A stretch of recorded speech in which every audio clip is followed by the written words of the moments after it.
Hey there, super friends. It's Joey with Last Point Gaming. Today is Monday, January 20th, 2020. Damn it. Oh well. Well, last week we got 2 episodes in, so maybe this week we'll get 3. Oh, but I'm a hurting puppy today. This morning I had to dig Elsa out of the ice because she hadn't left my driveway all weekend. And while I'm sure husband salted around her while she was parked there Saturday night while Sage and I were at the shop for pre-release using his car. His is a bit better in the snow than mine. You know, if we were going to work, yeah, sure, I would have just driven my car, but since he was going to be home all day anyway, no sense in not taking the better car. So, I'm sure he salted around the car, but of course, throughout the weekend, everything melted a little bit and then refroze. Anyway, so I'm cleaning my car off, and husband's trying to help me, and I'm like all in a tiz this morning, like, God. I like couldn't handle this day anymore before I even left the house. And I gotta walk behind Elsa to like pull the ice I broke up down from the other side. And that quick, I step wrong and like my legs go out from under me all at once. And suddenly I am staring up at the sky. And even husband's like, I saw your head, and then all of a sudden I didn't. And I just see your feet out from the back of the car and you're not moving. Oh, I probably laid there on the ice for a good 30 seconds. I'm like, yep, I think I live here now. So, it's been a kind of long day. Yeah, work-wise, everything was fine, but everything kind of hurts from, like, shoulders to knees. Yep, good times. But, anyway, so, pre-release. Two-Headed Giant on Saturday. We only did events on Saturday, and then I ran errands and stuff on Sunday. You know, Sunday's usually our chore day, so unless there's like a special event like an IQ or something, in which case we'll shift what we can to Saturday. Anyway, Cody and I teamed up for Two-Headed Giant. Sage partnered with Rockstar again. Turns out Cody and I make an okay team. We 2-0'd into round 3, took an ID in round 3 so we didn't have to play against Stoner and the misses. I like them both well enough. I hate playing against Stoner. I really do. It's frustrating.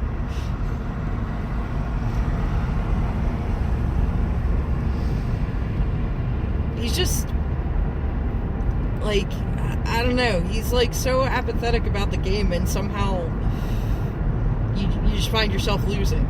You're like, oh, yeah, he doesn't care, this is fine, oh, shit, I'm dead. Like, it's weird. But Cody also wanted to take an ID. He was a bit tired, wanted to head home. The weather was starting to turn from snow to ice falling out of the sky. So, some people wanted to get out of Dodge before it got awful. But, yeah, it was a good time. I played Red-White. I popped in Alt-Art Heliod and in Alt-Art Daxos, I think. Neither one foil, but still. I actually kind of like the Constellation Arts. But we got the 2 red, 2 white, 6/1, has to attack each combat, but when he enters the battlefield, you roll a die to determine if he is pro everything but 2, pro everything but 3, or pro everything but 4 CMC. Is this just me, or does that card feel very Is that like a mechanic you expect to see in an unset? But, hot damn, that card was a house. I still, like, am really thinking about putting it in Modern Humans. I'm not gonna lie. 6/1 beater that is still susceptible to board wipes. We'll ignore that. Also, Phantasmal Image doesn't target, so you can have a whole bunch of them, because he might be legendary. He's probably legendary. I have to assume that guy's legendary. But, okay, fine. So I can't have a bunch of them. Whatever.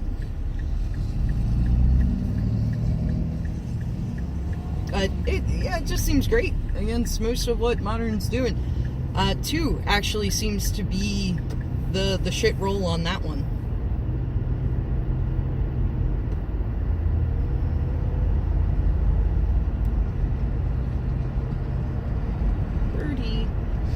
Like, in Modern, I think 2 would be about the worst hit you could get.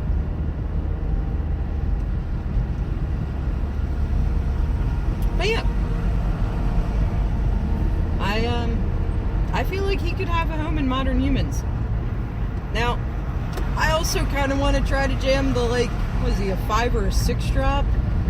That, creates 1/1 human soldier tokens equal to your devotion to white. When he enters battlefield, I want to put him in Modern Humans. So, you may want to wait for somebody who's, I don't know, better to say that that guy belongs in Modern Humans before you run out and buy them. Just thought. Hell, at one point, I was going to put Archangel Avacyn in my sideboard. I was also going to put 2 Banefires in my sideboard. So, I'm not the best judge of this stuff.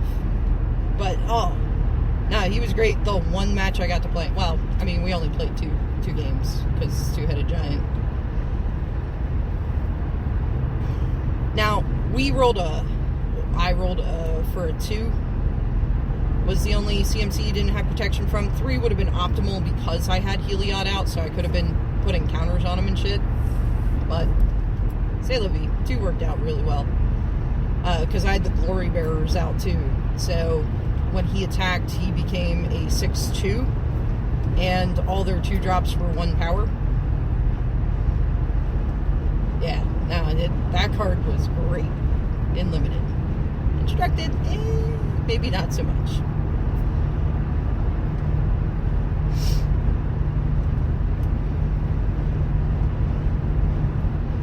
So, Cody ended up playing black-green, if I recall correctly, with a splash of blue, because I also popped the Simic Titan everybody's all excited about. So, I'm kind of excited that I opened one. Kind of wish he had been my promo instead of the stupid red-green temple. Like, the most uselessest of the temples. I hate the temple lands. I do. And I think it's like the aggro player mentality, where you're like, this land always enters the battlefield tapped. Worthless. I don't want that shit. I think it's the same reason that I disregard, was it Hidden Passage or whatever, the new Evolving Wilds, that if the land is your 4th, if you control 3 or more other lands, or when it enters the battlefield, if you control 4 or more lands, it enters untapped, or you untap it, or whatever. Because, the way I see it, by the time you're at 4 lands, you've just stopped caring about whether or not they enter the battlefield tapped. It just no longer matters. So I think that's why I'm aligned the temple lands so much. Because I know, like, control players really like them. So, I think it's a me thing. But anyway, yeah, opened 3 temples. 2 of the red-green one, which of course has, it's really got to be the worst of them, I would assume. Because red-green are generally not the color combination you look for to be playing the long and slow game. And one of the blue-black ones, which is probably one of the higher demand ones, because again, control likes that kind of stuff. So yeah, I played the more aggressive go for the face deck. He played the more control the battlefield until the late game when he drops down, just big fat creatures. So, it worked out pretty well. It's usually how I end up doing Two-Headed Giant, is you have an aggro deck and you have a control deck, and you don't really go for the mid-range so much.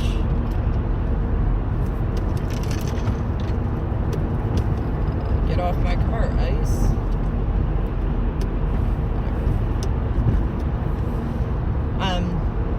Solo Seal did not go as well. I went 1-1-1. And, like, I can't even be mad about the draw, because I was playing against Duck Hunt. He had this nice little green-white deck. I was green-black. And game 2, like, game 1, I just got stomped. Like, my face still hurts from it, you know. Game 2...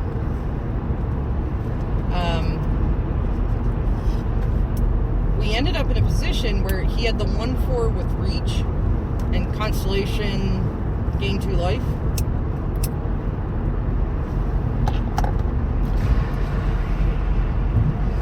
So he started that game a little bit on the back foot, but he ended up gaining a bunch of life from that, because he really went for the enchantment synergy. And I had 2 of the black 2/1 flyers that when it enters, exile a card from a graveyard. I hadn't put them in the original deck, and round 1, I lost game 1, and I was against Mulan, and she had like a bunch of flyers and everything. So I sided in my flyers, and I sided in my plummets, and kept forgetting to take them back out.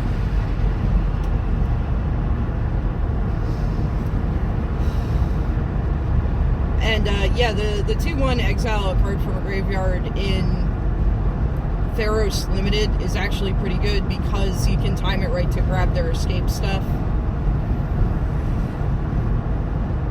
So I had 2 of them, but, like, if one would trade with his only flying, or his only thing that could block flying, sure, I would have swung them both in. But it wouldn't trade, you know? So... we spent many turns going land go, or like land play a creature go, because I had the 1/1 Death Touch Snake for a green, so he wouldn't like swing in with anything, because all of his little low stuff, I had big enough creatures to block it, and, you know, block profitably, and he didn't want to swing any of this big stuff into my little Death Toucher, even though like his giant Hydra had escape, so, you know, he can get it back. And, like, I let the game go on like that, because I'm like, you know, I have, like, 6 removal spells. I just need to find one to kill the flyer. Any of them will kill the thing with reach. And finally found one, killed the thing with reach, got my own 1/4 with reach, and the Constellation ability, and ended up turning the game around slowly but surely, but we got there.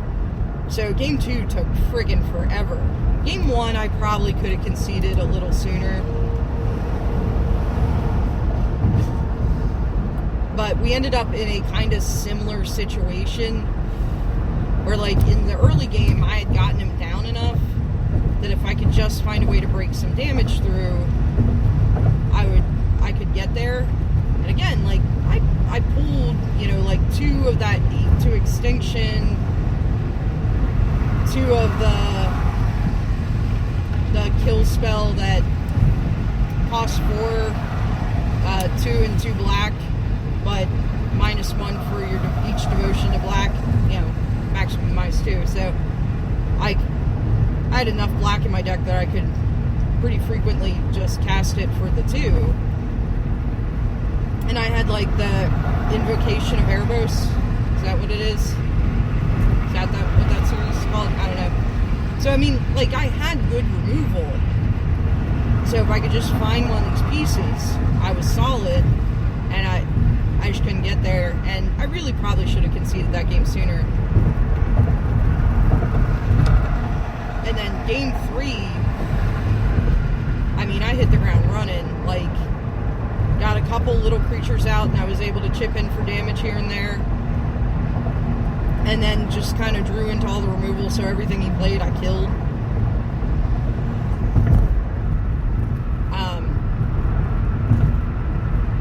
But that, we hit time, and then, like, in the 5 turns, like, I tried my best, but I just couldn't quite get there. I think he ended at, like, 5 life. He even mentioned, he's like, I probably should concede to you. I was like, no, you shouldn't, because he really probably could have won game 2 if he would have just been like, screw it, I'm just swinging in. Before I'd gotten a chance to unlock the flyers, like, leave the 1/4 reach back, because the 1 damage isn't really pertinent then. But you had, like, the lion that's a green and a white. Maybe it's 1 a green and a white, the 3/3 lion that you can pay a green and white to give it indestructible until end of turn. And like I said, you had these, souped up creatures, and so he would have lost enchantments and stuff, but the Hydra, when you escape it, comes back better than where he was at with the enchantments anyway, so, but he wouldn't swing into that Death Toucher. So I was like, okay, and then, like, we finally got to the spot where, I had him down to 8. And I had the guy that gives an enchantment or enchanted creature +1/+1 each combat, but that was the only enchantment creature I controlled, and I had no enchantments on anything at that point. So I thought I only had 7 damage until I realized that guy could pump himself, because I couldn't swing him before. So he does his full swing, and, like, basically I look at, what is the minimum I can block and live. And I know there's a couple flash enchantments and stuff, and I do my minimal blocking, and he passes the turn back, and he's got 2 blockers left. And I'm like, okay, so he has to block the 2 biggest things. Like, oh man, it's only 7 damage. And then I remembered that, I'm like, oh yeah, this guy has basically just been pumping himself every combat. We've just been kind of skipping the trigger because it wasn't pertinent.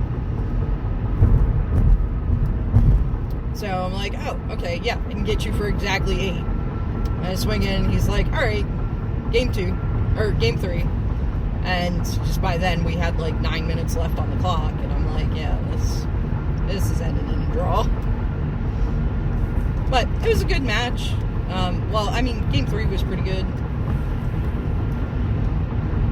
Game 2, I probably should have lost if he would have been just a little more aggressive, but... And match 2, I played against Dealer, and... Well, he won the play. He raffle stomped me game 1. Game 2, I raffle stomped him, and then game 3... Game 3 was a real tight game, real close, and just in the end, I couldn't find the removal spell to buy me the 1 more turn that I needed. And, so goes the limited format. All in all, though, I do like this set sealed better than Eldraine.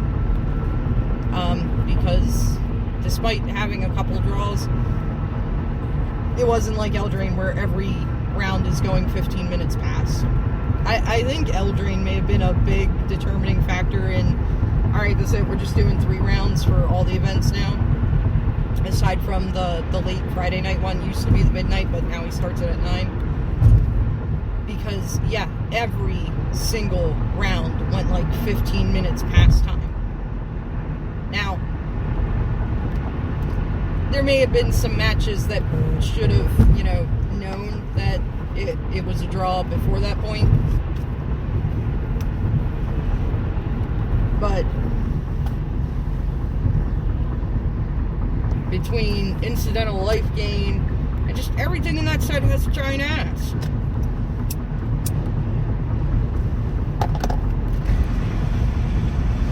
It's all like 1/3s and 2/4s and shit. Oh, that was awful. It really was. And I don't know, Theros feels really balanced in limited. Like, yeah, if you get the mono black devotion package, okay, yeah, you're probably doing pretty well. Out of the 18 packs that were opened between me and Cody and then me and the second sealed, 1 Gray Merchant. 1.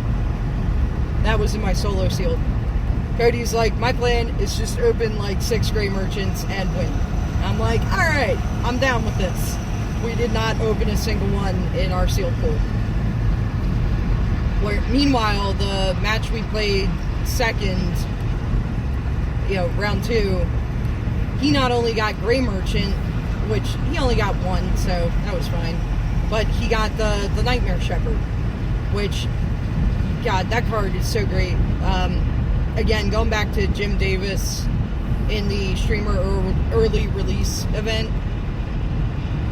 Mono Black Devotion is going to be great in Standard. I don't care what anybody says. There have been many people trying to convince me that this is not the case, and they're all filthy liars.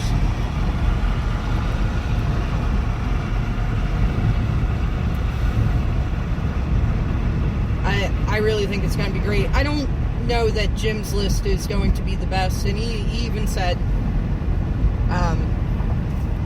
that, it was the day 1 list, and he was playing it in best of 1, so that does skew the results, because there's no sideboarding like life gain and that kind of stuff. So, that does change things, but man, the Araya, Nightmare Shepherd, Gray Merchant combo seems just fantastic. So turn 3 you Araya, turn 4 you Nightmare Shepherd, and of course you hope that nothing dies here, that's important. And then turn 5 you Gray Merchant. And if you have no other Black Devotion on board, if you did not play a Underworld Dreams, please make that card great, people. But wait a couple weeks to do it so husband can buy his 9 million copies. He's very excited about that reprint. It's a nostalgia thing. Yeah, but assuming you have no other Black Devotion, you're looking at a drain of 7. Because there's 3 swamps in Araya's casting costs, 2 in Gray Merchants, and 2 in Nightmare Shepherds. So it's a minimum 7, so minimum of a 14-point life swing. And then you immediately eat the Gray Merchant with Araya, activate her ability. And Nightmare Shepherd, when a creature you control dies, you make a token that's an exact copy of it, except it's a 1/1, which means you are in fact copying its mana cost. So you eat it with Araya and cause another 14-point life swing. Thanks for coming out, And again, this is assuming you have done no other damage at this point.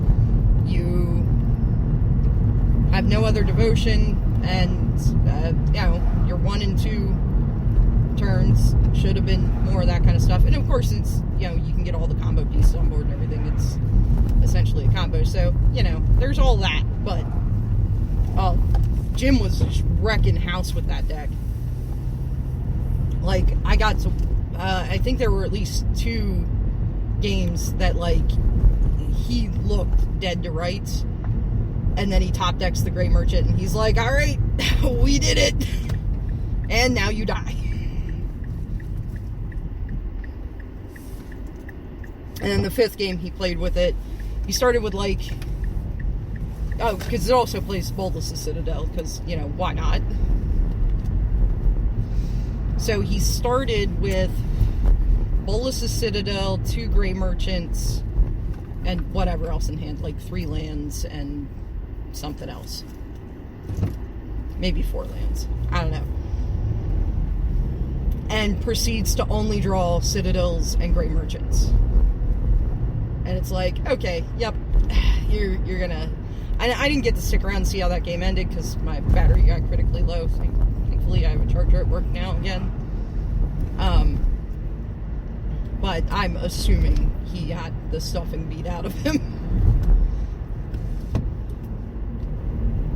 I really want that deck to be a thing in Pioneer, so bad, because I kind of want to play that in Philly. I really have to pick a deck for Philly. I have to pick a deck and get it put together. This is the thing that has to happen, now-ish. Nope. Does not show that Girly McBabyface has been checked out, so I'm going to go pick her up. Of course, husband had off today, along with the older kids. So Girly McBabyface is the only one at daycare. She gets mad when she doesn't get to come see her baby friends. Like, the 2 weeks we took of her being home with me, we took our vacation weeks at daycare while I was not working. Like, she kept grabbing her coat and dragging it over to the door and, like, slapping the door and looking at me like, what are you not getting? So, anyway, I'm at daycare. I'm going to go grab her real quick. So, as always, if you made it this far with me, I thank you very much for listening, and hopefully I'll talk to y'all again this week.